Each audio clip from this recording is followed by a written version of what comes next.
நண்பர்களே, நீங்கள் பார்த்துட்டு கேலக்ஸி கிச்சன் ஹாப்.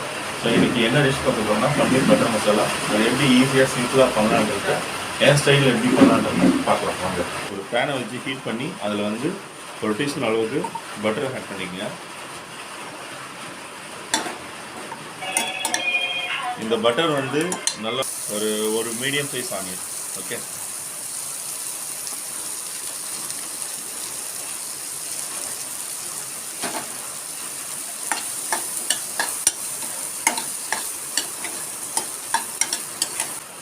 மூணு மீடியம் சைஸ் தக்காளி ஆட் பண்ணிக்கலாம்.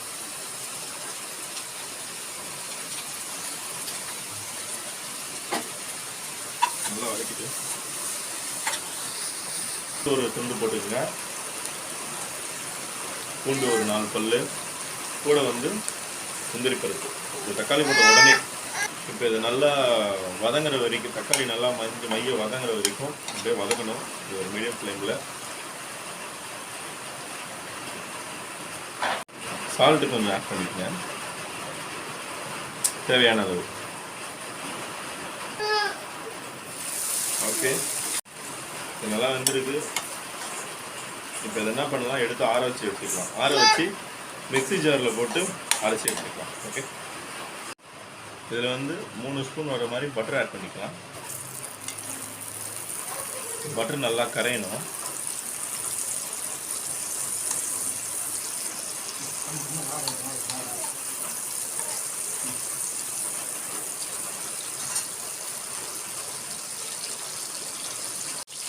இது கரைஞ்ச உடனே பட்டையும் 3 லவங்கம் மட்டும் ஆட் பண்ணிக்கலாம்.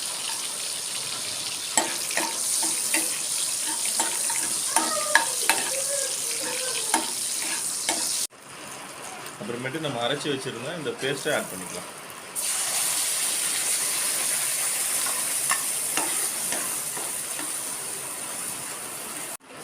அரை ஸ்பூன் கரம் மசாலா,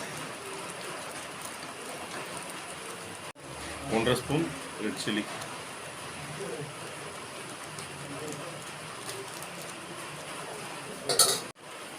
சால்ட்டு தேவையான அளவு.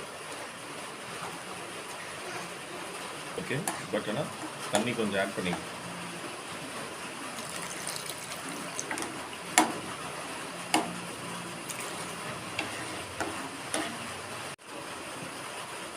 ஓகே ஃப்ரெண்ட்ஸ், நல்லா கொதிக்குது. ஸோ இந்த டைமில் நம்ம பன்னீரை ஆட் பண்ணிக்கலாம். நான் மில்கி மிக்ஸ் பன்னீர் யூஸ் பண்ணியிருந்தேன், நீங்கள் எந்த பன்னீர் யூஸ் பண்ணிக்கலாம். சும்மா இப்படி 1 ஸ்பூன் அளவுக்கு இது நுணுக்கி இது பண்ணிட்டு. இப்போ லாஸ்ட்டாக என்ன பண்ணுறீங்க, சில பேர் க்ரீம் ஆட் பண்ணுவாங்க. நம்ம அதெல்லாம் ஆட் பண்ண போகிறதில்ல. நம்ம வந்து பார்த்தோன்னா வெண்ணெய் இருக்குது பார்த்தீங்களா, நம்மகிட்ட வெண்ணெய் இருக்கும். அந்த வெண்ணெயை வந்து நல்லா உருக்கி, அதான் பட்டர் நல்லா உருக்கி நல்லா இதில் வந்து லாஸ்ட்டாக ஃபைனலாக ஆட் பண்ணிக்கலாம்.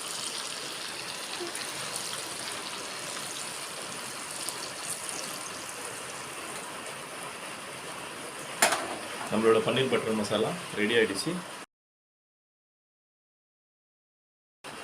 இன்றைக்கி நம்ம பன்னீர் பட்டர் மசாலா எப்படி செய்யறதுன்றதை பார்த்தோம். ஸோ இதே மாதிரி உங்கள் வீட்லேயும் ட்ரை பண்ணி பாருங்கள், கண்டிப்பாக ரொம்ப நல்லாயிருக்கும். இது எப்படி இருக்குன்னு கமெண்ட்டில் சொல்லுங்கள். சேனலை சப்ஸ்கிரைப் பண்ணுங்கள், லைக் பண்ணுங்கள். நன்றி, வணக்கம்.